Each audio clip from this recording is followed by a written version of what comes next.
Rebonjour, mes chers amis. Je pense qu'on va poursuivre ce congrès, ce beau congrès et cette belle réunion. Après la première session magnifique, nous entamons la deuxième session avec aussi des sujets passionnants et variés d'endocrinologie et de diabétologie. Et je donne la parole à mon ami Issaoui pour introduire le premier conférencier. Merci, cher maître. Donc, chers collègues, je suis heureux d'être parmi vous aujourd'hui dans le cadre de la 47e édition du congrès de la SMEDIAN, la Société marocaine d'endocrino-diabétologie et nutrition. Je tiens tout d'abord, avant de présenter notre orateur, à remercier les organisateurs et les bureaux de la SMEDIAN pour la qualité organisationnelle et scientifique de ce congrès. Notre orateur est le professeur Philippe Caran. Le professeur Philippe Caran est l'ancien chef de service d'endocrinologie diabétologie du CHU de Toulouse. Il est aussi l'ancien coordonnateur du DU de thyroïde en France. Il est aussi un expert dans la pathologie thyroïdienne, notamment dans son volet fonctionnel.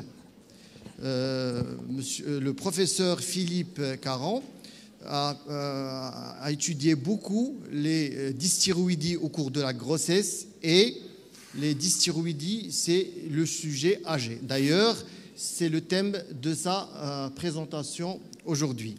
Donc, je vous invite vivement à rester attentifs et à préparer des questions pour enrichir la discussion. À vous la parole, professeur Philippe Caran.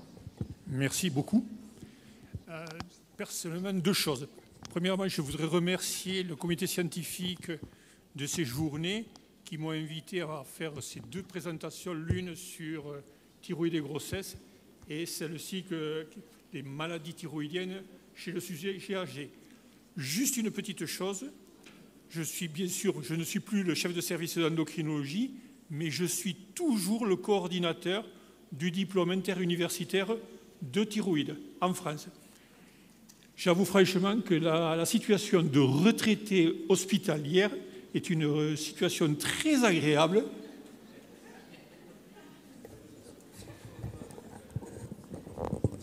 Merci. C'est une situation très agréable parce qu'au moins on arrive à faire que ce que l'on veut et avoir des éléments d'orientation sur le plan intellectuel. Et donc, je vais aborder avec vous ce sujet des dysthyroïdies du sujet âgé. Et c'est un topo que j'ai préparé à partir des recommandations de la Société française d'endocrinologie qu'on a écrit il y a quelques années et qu'on avait modéré avec mon ami le professeur Bernard Guachot, qui, pour des raisons tout à fait personnelles, ne peut pas participer à ces journées. Donc, les dysthyroïdies du sujet âgé, c'est très fréquent. Et on va commencer par des notions de généralité pour vous rappeler que le sujet âgé, on définit le sujet âgé au-dessus de 65 ans. J'en suis conscient et je n'ai aucun problème là-dessus. La gériatrie commence au-dessus de 75 ans, donc je suis entre les deux. Voilà. Et la prévalence de la perte d'indépendance fonctionnelle est au-dessus de 85 ans, et donc j'ai un peu le temps pour voir venir. Et lorsqu'on est en présence d'un patient qui nous est adressé pour une possible pathologie thyroïdienne, il faut voir si c'est des signes qui sont rattachés au vieillissement physiologique du patient, ou si c'est des conséquences de comorbidité, ou si c'est vraiment l'existence de signes d'une dysthyroïdie. Alors, la première chose qu'il faut prendre en considération, c'est que les médecins sont de plus en plus efficaces et font que la population, et en particulier dans les pays européens, on a la population qui vieillit de façon très significative avec le temps. Et de façon parallèle, lorsqu'on fait des études épidémiologiques, on se rend compte que la fréquence des dysfonctionnements thyroïdiens augmente avec l'âge des patients. Mais il y a deux éléments que l'on va prendre en considération. Soit c'est les dysfonctionnements thyroïdiens qu'on pourrait appeler cliniques, avec des signes cliniques de dysfonctionnement thyroïdien, soit il y a une grande fréquence des formes, je dirais, subcliniques ou infracliniques, basées essentiellement sur des éléments de biologie ou d'hormonologie. Et par exemple, comme vous pouvez le voir, dans l'étude qui avait été faite en 1995, on voit qu'il y a presque 2% de la population âgée qui a une hypothyroïdie clinique, il y a plus de 4% qui ont une hypothyroïdie subclinique, et il y a moins de pathologies à type de thyrotoxicose ou d'hyperthyroïdie. Alors, on va voir ces diapositives que j'ai préparées sur les bases de ces recommandations de la Société française d'endocrinologie. Premièrement, on est tous d'accord pour dire qu'il n'y a pas d'indication d'un dépistage systématique des dysthyroïdies chez le sujet âgé. On n'a pas de raison de faire un dosage systématique de la TSH chez tous les jeunes de plus de 65 ou 75 ans. Par contre, il faut penser à un dysfonctionnement thyroïdien chez les sujets âgés qui vont présenter soit une fibrillation auriculaire qui était non connue, des troubles cognitifs d'apparition récente et une dépression inexpliquée. Il n'est pas nécessaire de répéter un bilan thyroïdien si celui-ci était normal et s'il n'y a pas d'éléments cliniques nouveaux dans l'histoire du patient. Et un élément très important, je crois, parce qu'on est très souvent appelé pour cette chose-là, c'est qu'il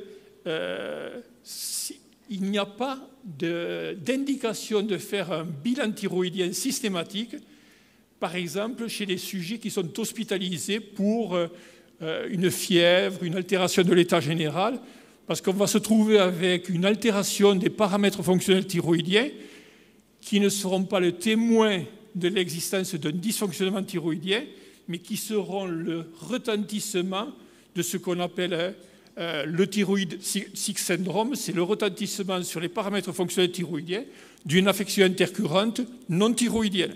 Et là, on va commencer à savoir si la TSH est basse, si la T3 libre est basse, ainsi de suite. Donc, pas de bilan systématique, en particulier au cours d'une hospitalisation, si le patient ne présente pas de signes cliniques évidents de dysfonctionnement thyroïdien. Comment va-t-on faire pour faire le diagnostic d'un dysfonctionnement thyroïdien chez le sujet âgé? Il n'y a pas de piège là-dessus, si ce n'est que les valeurs de TSH vont être un peu particulières. Mais le diagnostic d'un dysfonctionnement thyroïdien chez le sujet âgé repose en première intention sur le simple dosage de la TSH, comme chez tout sujet. Alors, le problème, c'est qu'il y a des pièges et que lorsqu'on regarde les corrélations qui existent entre la concentration de T4 libre et la concentration de TSH, on voit que pour une concentration de T4 libre, dans les limites de la normale, la concentration de TSH est augmentée. Il y a, si vous le voulez, comme on peut le voir sur cette diapositive, et ceci, quelles que soient les techniques de dosage, un déplacement, un épaulement des valeurs de TSH vers la droite, qui fait que les valeurs de TSH sont plus élevées chez le sujet âgé pour une même concentration de T4 libre. Ceci, vous l'avez également dans le rectangle que vous avez là-bas.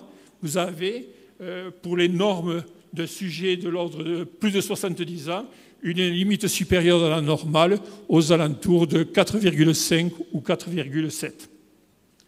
Donc, sur le plan de la TSH, il y a un épaulement vers la droite des valeurs chez les sujets âgés et la concentration de TSH et la prévalence d'une augmentation de la concentration de TSH comme des anticorps antithyroperoxydase, mais on va y revenir, est plus élevée chez le sujet âgé et surtout dans le sexe féminin.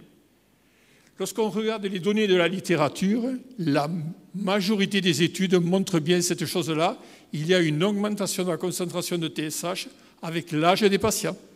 Certaines études ne les mettent pas en évidence, ça dépend des définitions que l'on peut avoir, mais surtout, ça dépend essentiellement des modalités de recrutement des patients. Si on prend des patients qui ont différentes thérapeutiques, il y a des thérapeutiques qui peuvent faire baisser la concentration de TSH.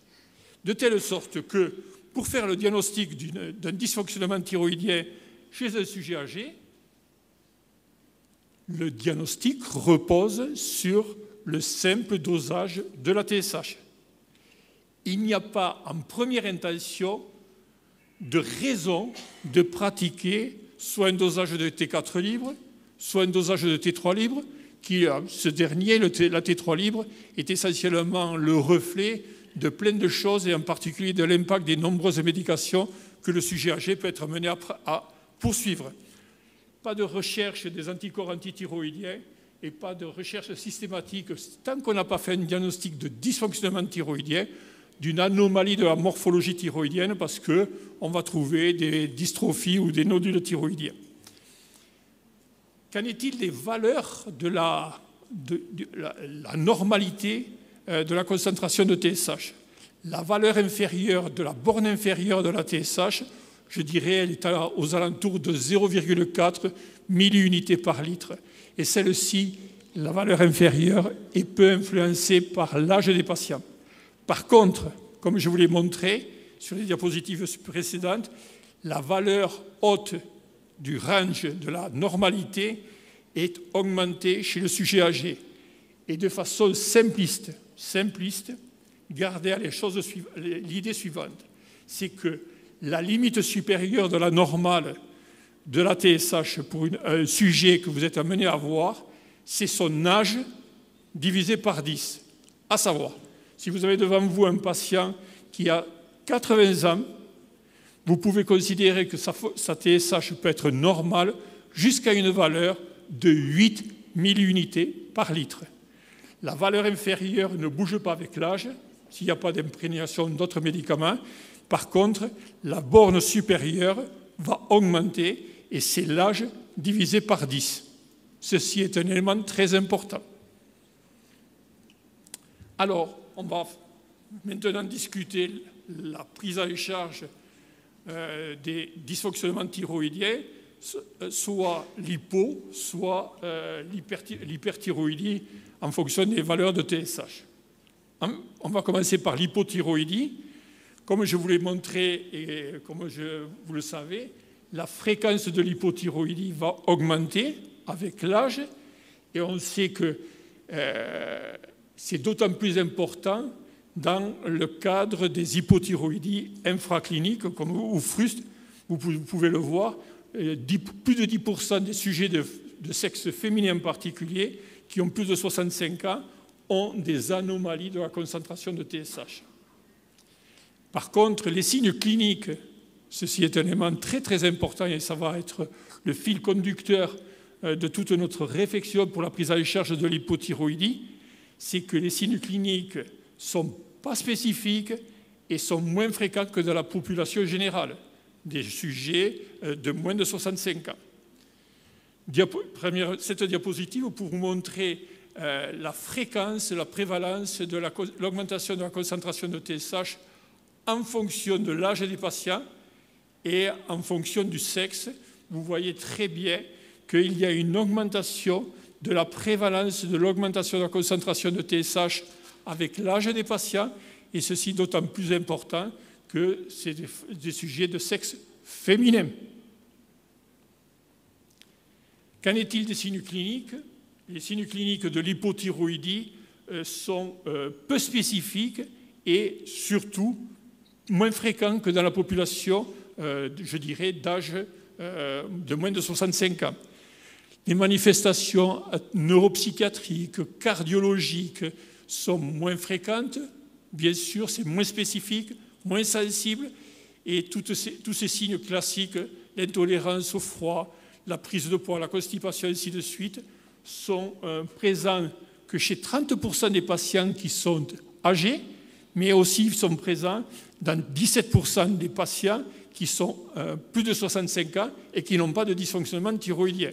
Donc, les signes cliniques perdent de la spécificité avec l'âge pour faire le diagnostic de dysfonctionnement thyroïdien. Alors, quelques diapositives pour vous montrer que la fréquence des symptômes d'hypothyroïdie va diminuer avec l'âge des patients. Plus le sujet est âgé, moins il va avoir de signes cliniques d'hypothyroïdie.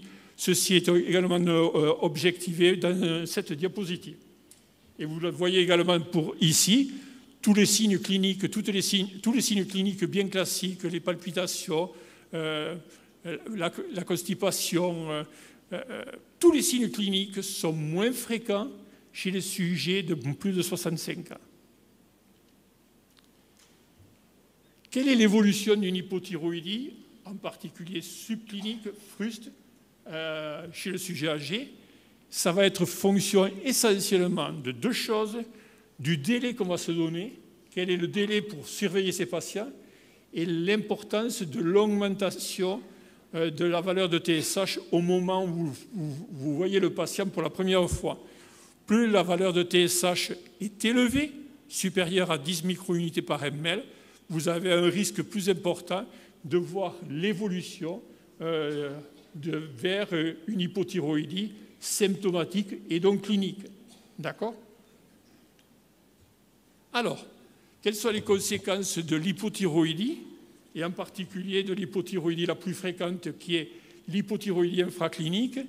Et il n'y a pas d'augmentation de l'insuffisance coronarienne et de la mortalité cardiovasculaire chez les patients qui présentent une hypothyroïdie frustre au-delà de 65 ans. Vous voyez ici, dans ce groupe 2, qui sont les patients de plus de 65 ans, il n'y a pas d'augmentation du risque d'insuffisance coronarienne et de mortalité cardiovasculaire chez ces patients lorsqu'il existe une hypothyroïdie infraclinique. Il en est de même pour les troubles neurocognitifs. Il n'y a pas d'augmentation des troubles neurocognitifs chez les patients qui ont une hypothyroïdie infraclinique chez les sujets de plus de 65 ans. Donc, chez les sujets âgés qui présentent une hypothyroïdie subclinique ou fruste, il n'y a pas d'augmentation du risque d'insuffisance coronarienne, d'insuffisance cardiaque, de mortalité cardiovasculaire ou de démence. Alors, envisageons maintenant le traitement de cette hypothyroïdie. Et regardez, alors que si vous mettez en route une surveillance, vous avez la concentration de TSH qui va pouvoir rester élevée, alors que la mise en route d'un traitement par lévothyroxine va bien sûr entraîner une diminution de la concentration de TSH chez ces sujets. Par contre, comme vous pouvez le constater, la diminution de la concentration de TSH sous l'effet du traitement ne va pas être associée à une variabilité des signes cliniques présentés par les patients. Il n'y a pas une grande sensibilité des signes cliniques au cours du traitement par la lévothyroxine chez ces patients-là. Autant vous allez pouvoir faire baisser la concentration de lévothyroxine par l'instauration d'un traitement par la lévothyroxine, la TSH baisse, mais vous n'avez pas systématiquement, comme chez les sujets jeunes, une bonne corrélation entre l'instauration du traitement et la diminution des signes cliniques présentés par le patient. De telle sorte que, lorsque vous êtes en présence d'un patient qui a une hypothyroïdie et que vous posez la question d'instaurer un traitement par la lévothyroxine, il faut prendre en considération plusieurs choses pour commencer le traitement. C'est 1, l'âge du patient, 2, les comorbidités, la fragilité, comme on dit, la fragilité des patients, et 3, le niveau de TSH. Il est certain que plus le taux de TSH sera élevé, plus le patient sera fragile, moins on aura tendance à proposer un traitement par la lévothyroxine. Ceci d'autant plus qu'au cours du traitement par la lévothyroxine, il y a un certain nombre de patients qui, bien sûr, vont présenter des signes de surdosage de thyrotoxicose induite par le traitement. Donc, la surveillance est un élément très important chez les patients qui présentent une hypothyroïdie, en particulier infraclinique, au cours du traitement par la lévothyroxine. Et comme vous pouvez le constater, il y a globalement entre 20 à 30% des patients, suivant les études, qui vont présenter des signes de thyrotoxicose au cours du traitement par la lévothyroxine. Et à l'inverse, il y a aussi un certain pourcentage de patients qui vont continuer à présenter des signes cliniques ou des signes biologiques d'hypothyroïdie. Et il n'y aura que 45 à 55 ou 60% des patients qui auront une TSH dans les limites de la normale. Alors, sur le plan pratique, pour une hypothyroïdie du sujet âgé, les recommandations que nous avons mises en place au sein de la Société française d'endocrinologie sont résumées dans ces quelques diapositives. Toute TSH élevée doit être contrôlée. On ne va pas instaurer un traitement par la lévothyroxine sur une seule TSH. On voit un patient, on évoque la possibilité d'un dysfonctionnement thyroïdien, on contrôle la valeur de la TSH si elle est élevée. Soit très rapidement s'il y a des signes cliniques, plus lentement aux alentours de 3 mois après. Et le traitement ne sera instauré que si les 2 prélèvements qui ont été réalisés avec le contrôle de la TSH ont mis en évidence une augmentation en concentration de TSH. Le traitement se justifie si la TSH est supérieure à 20 microunités par ml en particulier. Entre 10 et 20 microunités par ml, on va réfléchir en fonction du souhait du patient, des signes cliniques et de la pente évolutive de la TSH. Si vous voyez un patient avec une TSH à 6 ou 7 et qui 3 mois après est à 12, vous aurez plus d'arguments pour le traiter. Si vous avez une TSH qui est stable aux alentours de 6 ou 7, eh bien vous direz il n'y a pas d'urgence. Et chez les patients qui ont une TSH inférieure à 10 microunités par ml, il n'y a pas d'urgence et les études n'ont pas mis en évidence de bénéfices pour la majorité des patients qui ont été traités. Alors, je ne sais pas ce que vous faites, mais sur le plan hormonothérapie thyroïdienne, la mise en évidence d'une hypothyroïdie chez le sujet âgé impose la mise en route d'un traitement par la lévothyroxine seule. Il n'y a pas, on a bien insisté, il n'y a pas d'indication à faire une association T4 plus T3 chez le sujet âgé, bien que si on avait eu la mauvaise idée de faire un dosage de la T3 libre, celle-ci était abaissée chez le sujet âgé pour plusieurs raisons, et en particulier pour les nombreuses médications que ces patients peuvent être amenés à prendre.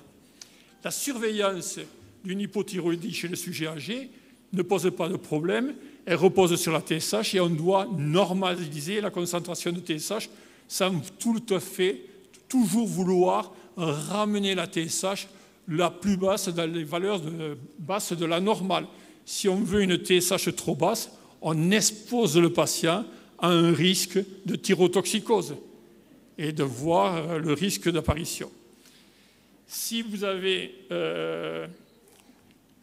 des modalités de traitement qui peuvent être connues pour interférer avec l'absorption ou le métabolisme, il est indispensable, d'une part, de contrôler l'équilibre thyroïdien et de contrôler la TSH à l'initiation de tout traitement qui peut interférer avec le métabolisme de la lévothyroxine, mais également de recontrôler la TSH à l'arrêt de ce traitement.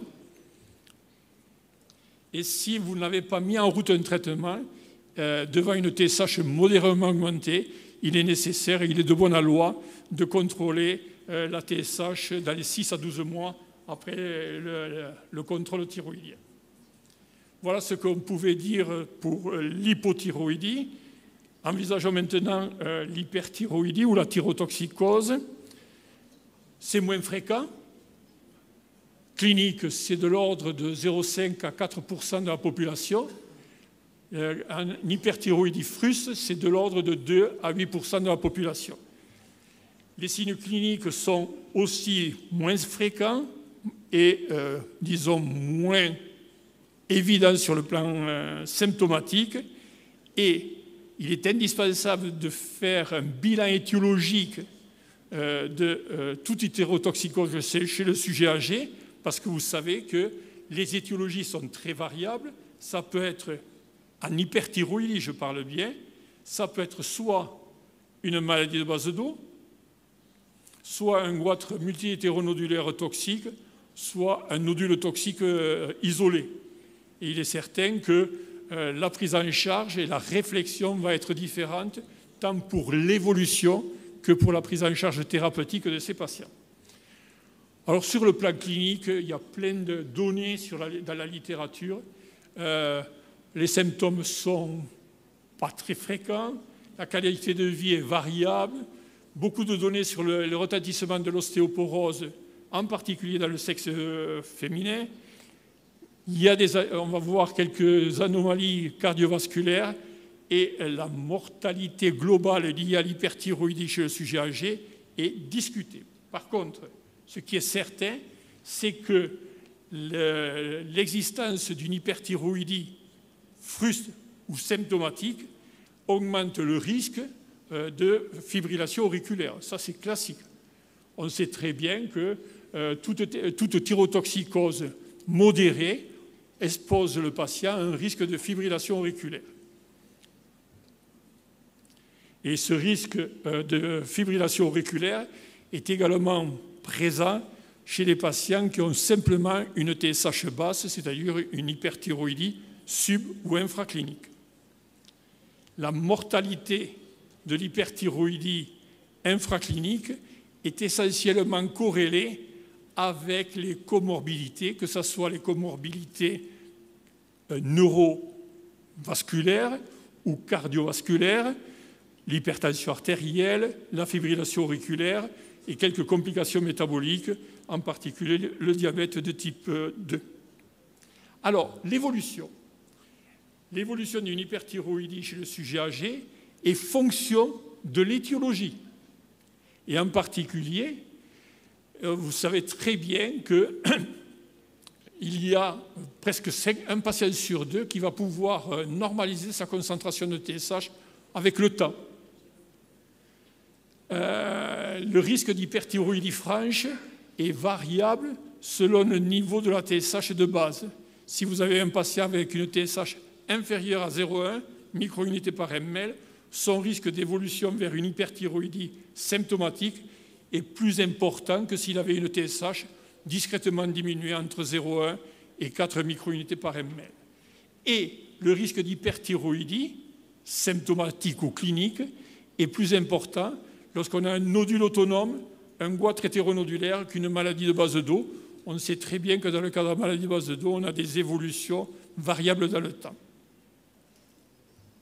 Alors, quelques réflexions sur la prise en charge d'une TSH basse. Comme pour l'hypothyroïdie, toute TSH basse doit être contrôlée chez un patient âgé. Il n'y a pas d'urgence la majorité du temps à faire ce contrôle. Si la TSH est supérieure à 0,1, eh bien on peut contrôler juste que la valeur de TSH.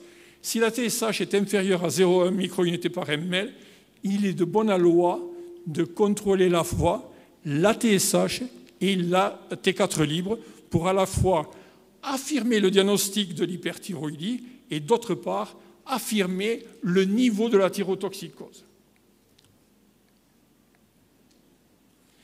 En ce qui concerne l'étiologie, bien sûr, ça va être fonction des données de l'examen clinique et des objectifs thérapeutiques. Je suis de plus en plus... Alors, ce n'est pas ici, mais même en France et même dans ma ville de Toulouse, je suis surpris par le développement des explorations paracliniques sur le plan étiologique de l'écho, la scintigraphie thyroïdienne devant une thyrotoxicose. la base de tout ça, c'est quand même un bon examen clinique. Hein? C'est quand même un bon examen clinique. Je ne sais pas interpréter, enfin je ne veux pas interpréter un bilan paraclinique, étiologique d'une hyperthyroïdie si je n'ai pas palpé le cou du patient. On ne peut faire que des approximations. Donc, un élément important, malgré la qualité des échographistes, malgré la qualité des scintigraphistes, gardons à l'esprit l'importance de l'examen clinique. C'est un élément qui me paraît être indispensable. Ah bon? Je vous raconterai une histoire un jour. Les anticorps, tout ça, c'est pareil. Les anticorps antirécepteurs d'ATSH, dans le cadre d'une maladie de base de dos, ça ne doit devenir qu'en deuxième ou troisième intention. L'échographie thyroïdienne, c'est un bon examen, mais je crois quand même que le meilleur examen dans le cadre du diagnostic étiologique d'une hyperthyroïdie chez le sujet âgé doit être la scintigraphie thyroïdienne, qui va pouvoir mettre en évidence des formations autonomes, nodulaires, et qui peuvent guider notre prise en charge thérapeutique. Et dans tous les cas, le bilan étiologique ne doit pas différer la mise en route d'un traitement. Ça, c'est, faut pas dire, il a une thyrotoxicose symptomatique avec une T4 libre 2, 3 ou 4 fois limite supérieure à normale. J'attends l'écho ou la scinti pour mettre en route le traitement. Non, je traite et je vérifierai par la suite. Alors, si vous avez une hyperthyroïdie, une vraie hyperthyroïdie chez un patient qui a une fibrillation auriculaire, une cardiomyopathie ischémique, un syndrome coronarien, il faut traiter ces patients sans attendre. Et je dirais que s'il n'y a pas de contre-indication générale, le meilleur traitement de ces patients, c'est quand même la chirurgie. Par contre, si vous avez une contre-indication à un acte chirurgical, il ne faut pas oublier la place de l'iode radioactif qui, quand même, peut nous rendre de bons services. Bon, ça, c'est... Est-ce qu'il faut traiter une hyperthyroïdie chez le sujet âgé? Moi, je dis que oui, parce que ça expose, d'une part, à des complications à type de fibrillation auriculaire, d'autre part. Et si vous avez, ce qui est le plus fréquent quand même, l'existence d'une hyperthyroïdie nodulaire, soit par nodule toxique, soit par goitre hétéronodulaire, l'évolution va se faire vers l'apparition d'une hyperthyroïdie symptomatique et clinique. Alors, la surveillance, pas de règles particulières. Il faut normaliser la concentration de T4 libre et le plus souvent, on va arriver à normaliser la concentration de TSH chez ces patients. Mais il faut prendre le temps. Si vous avez des patients qui ont eu une thyrotoxicose qui a duré plusieurs mois ou plusieurs années, la première étape, c'est normaliser la concentration de T4 libre, et la concentration de TSH ne se normalisera qu'avec le temps. Donc il y a quand même des spécificités sur la prise en charge de l'hyperthyroïdie chez le sujet âgé. En conclusion de cette présentation, c'est une situation qui est fréquente. Les dysfonctionnements thyroïdiens, que ce soit l'hyperthyroïdie ou l'hypothyroïdie, sont des circonstances fréquentes chez le sujet âgé. Il y a quelques recommandations, et en particulier, on a rédigé ces recommandations dans le cadre de la Société française d'endocrinologie. Tous les patients qui ont une hyperthyroïdie ou une hypothyroïdie ne sont pas vus par les endocrinologues. Donc il faut divulguer notre réflexion aux autres spécialités, en particulier les médecins généralistes, les neurologues, les cardiologues. Un élément important, cependant, c'est qu'il faut réfléchir et ne pas en proposer trop fréquemment des traitements qui ne sont pas justifiés. Donc, il faut savoir répéter il faut savoir répéter le bilan thyroïdien devant un patient, que ce soit la TSH seule ou avec une hormonémie périphérique, la T4 libre, avant d'instaurer un traitement, soit d'une hypothyroïdie, soit d'une thyrotoxicose. Combien de fois vous allez voir des patients qui vont prendre de la lévothyroxine et vous leur demandez, mais vous en prenez depuis combien de temps? Oh, très longtemps. Et vous savez pourquoi? Non. On m'a fait un bilan et on m'a... Voilà. Donc, par exemple, il y a eu des périodes où on mettait en route le traitement par la lévothyroxine chez la femme de 65 ans qui avait des anticorps antithyroïdiens positifs. Ce n'est pas justifié. Ce n'est pas justifié. Donc, il y a, à mon avis, encore de nombreuses circonstances qui nous doivent nous pousser à réfléchir et à bien rationaliser la prise en charge des dysfonctionnements thyroïdiens chez le sujet âgé, tant à l'étape du diagnostic qu'à l'étape du traitement. Et je vous remercie de votre attention. Et je suis prêt à répondre à quelques questions. Merci beaucoup, professeur Caron, pour cette conférence magnifique qui rappelle l'importance de la clinique. Et c'est professeur Caron qui le dit. Donc, beaucoup d'examens complémentaires sont demandés de façon excessive. Et beaucoup d'examens complémentaires coûtent cher pour le patient, mais aussi coûtent cher pour les assurances maladie. Donc, merci beaucoup pour cette revue des problèmes de dysthyroïdie chez le sujet âgé, qui sont fréquentes, pas fréquentes, mais qui, quand il y a des signes cliniques, il faut faire très important. Merci beaucoup pour avoir insisté. On ne cherche pas le dépistage quand il n'y a pas de signes cliniques. Les endocrinos, en général, reçoivent des patients qui ont des petites TSH augmentées.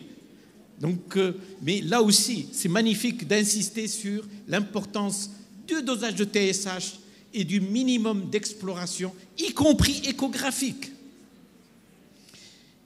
Alors, en attendant, s'il y a des questions dans la salle, professeur Shraibi, s'il vous plaît.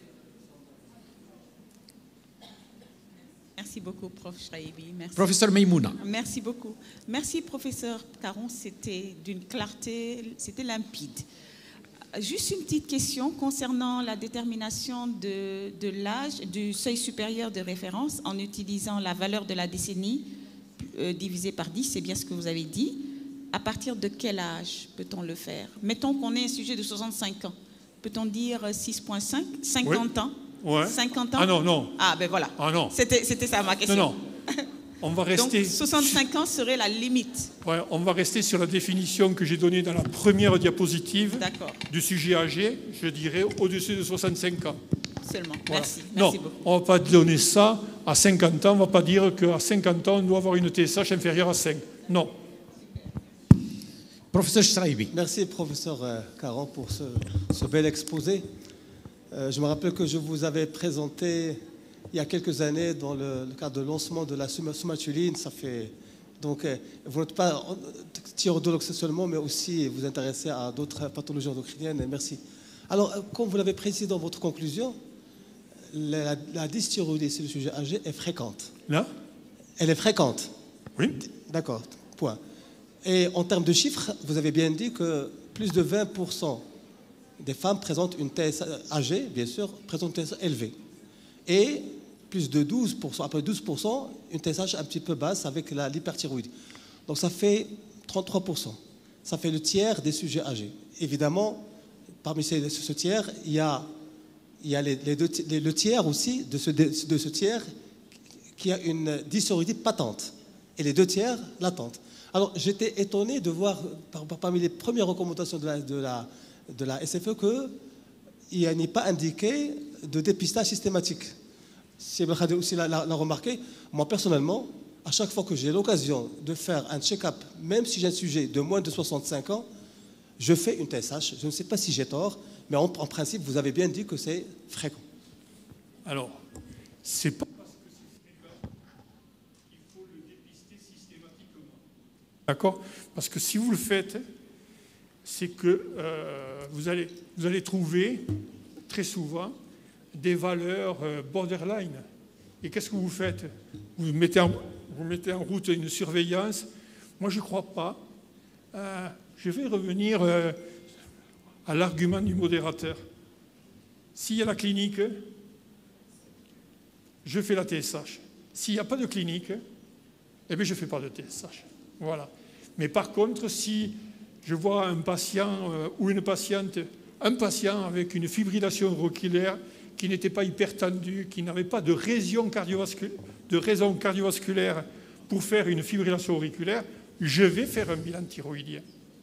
Si je vois une patiente de 65 ans qui va bien par ailleurs, qui n'est pas obèse et qui a réalisé un bilan systématique avec une hypercholestérolémie, eh bien, je me permettrai dans ce contexte-là, parce qu'il y a une orientation, même biochimique, avec une hypercholestérolémie, de lui faire une TSH. Mais faire le dépistage systématique, non, je ne le ferai pas. Alors, en attendant une autre question, je voudrais souligner un point important. Je pense qu'il faut tenir compte du contexte marocain. Et dans le contexte marocain, on a beaucoup. Aujourd'hui, les médecins généralistes font le dosage, examinent. Il y a même beaucoup de généralistes qui font des coups de sonde et qui trouvent des nodules. Et qui, naturellement, l'endocrinologue reçoit une bonne partie de ces patients. Alors, moi, je voudrais que vous nous fassiez voir le problème entre ceux qui n'ont pas grand-chose et qui en font une obsession, et ceux qui ont une vraie dysthyroïdie et qui oublient de prendre leur traitement. « Oh, je me sens bien, j'arrête », alors qu'il est important chez lui de prendre le traitement, que ça soit hyper ou hypothyroïde. Première question. Deuxième... Attendez. Allez-y. À un certain âge, une question, une réponse. Moi, je crois qu'il n'y a pas qu'au Maroc qu'on voit ça. En France, c'est pareil. Mais je crois que... je vais enfoncer une porte ouverte. Je crois que la base de tout ça, c'est l'examen clinique. C'est vraiment l'examen clinique. À la recherche des signes de dysfonctionnement thyroïdien, les plaintes des patients, la palpation du cou, ce sont des éléments importants pour orienter soit le dosage d'une anomalie du bilan fonctionnel thyroïdien et pas systématiquement faire les anticorps et ainsi de suite, ou si la palpation du cou est normale, mais moi je fais pas d'écho et je ne fais pas de scintillé. Voilà. Deuxième remarque concernant les médicaments. Vous savez que les patients âgés ont déjà beaucoup de médicaments. Et est-ce qu'il y a des précautions à prendre vis-à-vis de certains médicaments, donc par exemple l'amiodarone, ou est-ce qu'il y a d'autres médicaments? Si vous voulez me faire dire quel est l'impact des médicaments sur l'axe thyréotrope, c'est insupportable.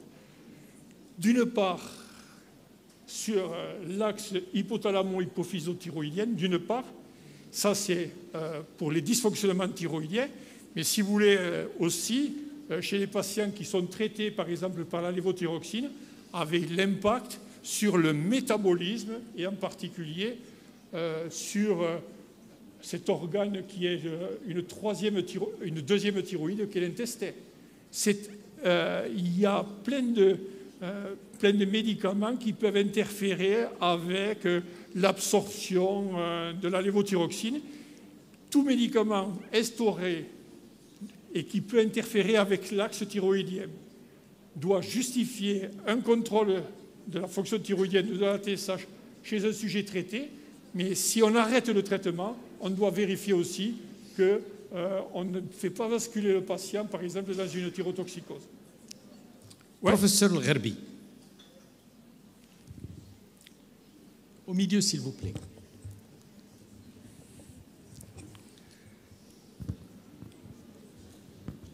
Je voudrais, professeur, merci pour votre intervention. Je voudrais juste revenir sur l'importance de l'examen clinique.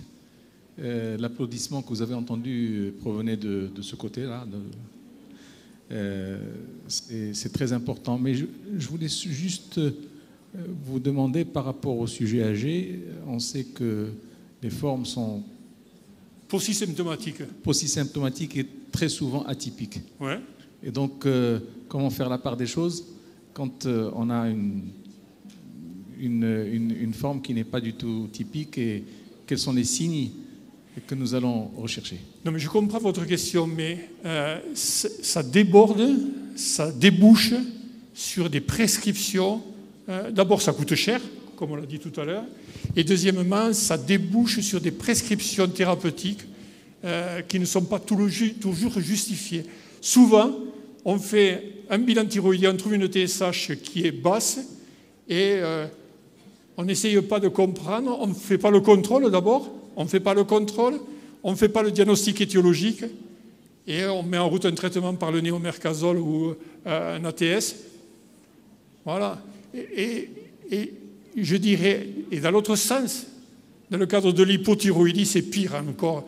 Le nombre de sujets qui prennent des hormones thyroïdiennes aux alentours de 65-70 ans, parce qu'ils ne connaissent pas l'idée de l'âge divisé par 10. On a un patient de 55 ans, de 75 ans qui a une TSH à 5,5.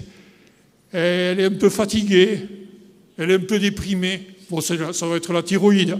Allez, je vais lui mettre 50 microgrammes de lévothyroxine. Voilà. Le nombre de patients qui prennent des posologies, je dirais, homéopathiques d'hormones thyroïdiennes, 25 à 50 microgrammes de lévothyroxine, c'est ça. D'accord? Voilà. Allez-y. Une dernière question, s'il vous plaît. Merci, professeur Caron. J'avais une question par rapport au traitement par la T3. Par la T3. Ah mais c'est simple. Il n'y a pas. Il n'y a pas. Vous avez dit hier et aujourd'hui que c'est contre-indiqué, déconseillé dans la grossesse pour la présentation d'hier et chez le sujet âgé aujourd'hui. J'avais une petite question par rapport à quel est votre avis? Quand est-ce que vous donnez la T3 pour l'hypothyroïdie du sujet jeune en dehors de la grossesse? Never. Jamais. Jamais. Je n'ai jamais prescrit. Alors, si un jour vous tombez sur une ordonnance que j'ai faite il y a très longtemps, je donnais de la T3 à l'époque quand je faisais des sevrages thérapeutiques dans le cadre de la surveillance des cancers de la thyroïde. J'arrêtais le traitement pour pas que le patient soit trop longtemps en hypothyroïdie. Je donnais un peu de T3 pour limiter la période de l'hypothyroïdie. En dehors de ça, il n'y a aucune indication de donner de la T3 pendant la grossesse. Aucune. Never. Comment?